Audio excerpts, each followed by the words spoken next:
back in the day, Syracuse had a thing called the Carrier Classic, in which they would have 2 games in like 2 nights. They were going to play St. Joseph's out of Philadelphia. And St. Joseph's out of Philadelphia had Bernard Blunt.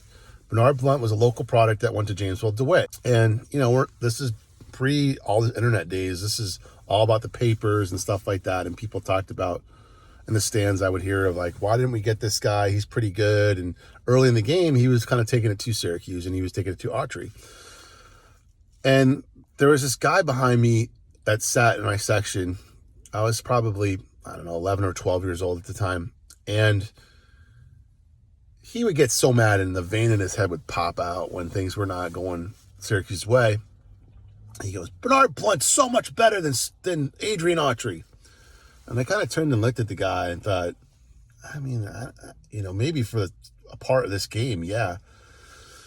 But it wasn't looking good for Syracuse. And they're down by 3 late in the game. And Autry, this is all from my memory, so I'm not sure if this is totally right or not, but I'm pretty sure it's right.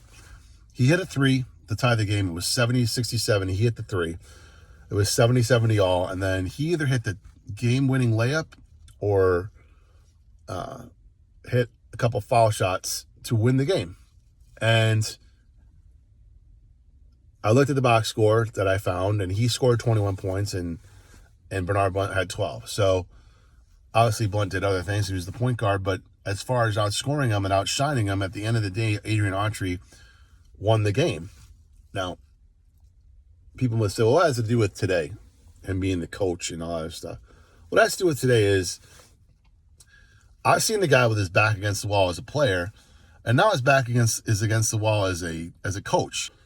Now it's time for Adrian Autry to show that he is a coach, a good coach. He can bounce back from this. He can bring Syracuse out of rock bottom. By playing North Carolina on Saturday, North Carolina is not what they used to be even a few years ago. They're a bubble team right now, but they're still better than Syracuse, and their program as a whole is better than Syracuse. And anytime Syracuse beats North Carolina like they did last year, it gives people a little sense of hope and a little sense of joy. So by just winning that game and, finishing out the season strong. And as far as his demeanor on the bench, his demeanor is his demeanor. He's kind of, I wouldn't say he's laid back, but that's kind of how he was too. He wasn't so vocal as a player if you watched him.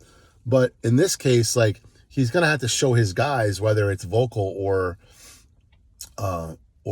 nonverbal communication, that he's in charge, he means business, and if you're going to F up in the game and not play defense or not try, you're coming out.